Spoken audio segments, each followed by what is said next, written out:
আমি উত্তেজনা শব্দটি ব্যবহার করব না, বরঞ্চ বলবো যে ডিবেট বলবো। তো সংসদে তো কিছুটা ডিবেট হবে এবং পৃথিবীতে তো সব লোক একই ভাষায় কথা বলবে না অথবা একই মত প্রকাশ করবে না। আসলে দেখুন, একদলীয় বাকশালের সঙ্গে গণতন্ত্রের এটাই কিন্তু প্রভেদ। বিরোধী দলকে কথা বলতে দিতে হবে, তাদের মত প্রকাশের স্বাধীনতা দিতে হবে।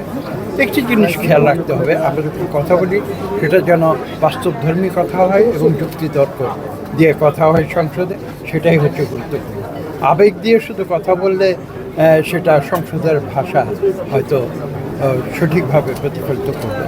Thank you. আপনারা জানেন যে আমি মূলত একজন শিক্ষক এবং আমি এখানে এসে